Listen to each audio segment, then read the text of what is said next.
मित्रांनो बघा, माझ्या या सुंदर अशा डायरीमध्ये मी सुंदर असे विचार या ठिकाणी लिहिलेले आहेत आणि यामध्ये लिहिलेलं आहे की सकारात्मक विचार करा, सकारात्मक गोष्टी घडतील. तुमची विचारसरणी तुमच्या आयुष्याला आकार देते, म्हणून नेहमी सकारात्मक राहा. तर मित्रांनो, कसं वाटलं हे लिहिलेलं? तुम्हाला आवडलं का? तर आवडलं असेल तर नक्कीच माझ्या व्हिडिओला लाईक आणि शेअर करायला विसरू नका. पुढचं या ठिकाणी मी तुम्हाला दाखवत आहे मित्रांनो.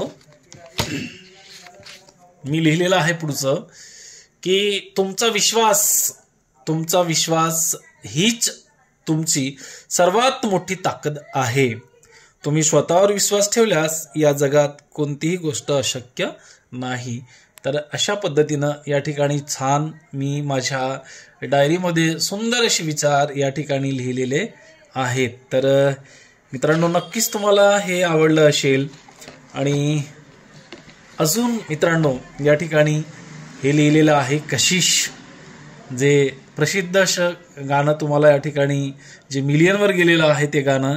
उसकी आंखों में फैला काजल, बातों से कर दे घायल, सांसों में उसका ही नाम. तर हे अशा प्रकारे मी माझ्या सुंदर अशा पेनने, सुंदर अशा डायरीवर मी हे लेखन केलेलं आहे. हे तुम्हाला माझं हस्ताक्षर लेखन या ठिकाणी आवडलं आहे का? आवडलं असेल तर नक्कीच माझ्या व्हिडिओला लाईक करायला आणि शेअर करायला विसरू नका.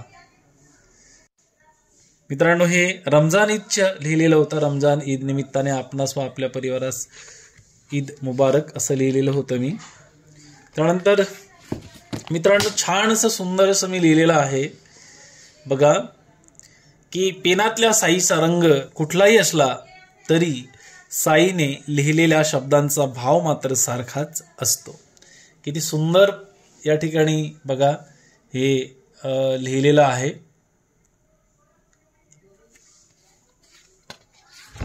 आणि मित्रांनो, परत 14 एप्रिलचं एक कोटेशन मी लिहिलेलं होतं बाबासाहेबांच्याबद्दल की हवा वेगाने नव्हती, हवेपेक्षाही त्यांचा वेग होता.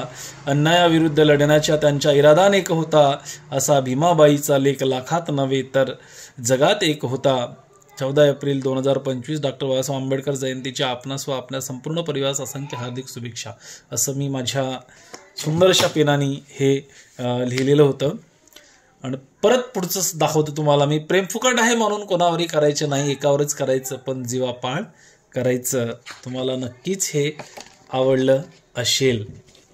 परत एक मी लिहिलेलं होतं की शून्यातून विश्व निर्माण करण्यात जी मजा आहे ती आयत्या पिठावर रेषा मारण्यात नाही.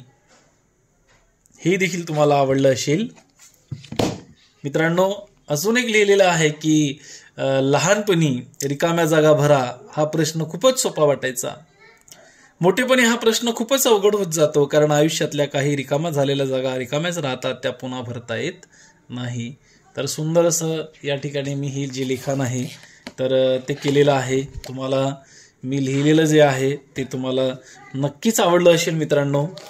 परत आईच्या संदर्भातील हे लिहिलेलं होतं, एक कविता फमू शिंदे यांची की आई खरंच काय असते, लेकराची माय असते, वासराची गाय असते, दुधावरची साय असते, लंगड्याचा पाय असते, आई असते ज्ञानाची शिदोरी, सरतही नाही उरतही नाही असं म्हटलेलं आहे फमू शिंदे यांनी. तर मित्रांनो, माझा हा लिहिण्याचा जो प्रवास आहे हा तुम्हाला चांगला आवडला असेल. व्हिडिओ आवडला असेल तर नक्कीच माझ्या व्हिडिओला लाईक आणि शेअर करायला विसरू नका. धन्यवाद मित्रांनो.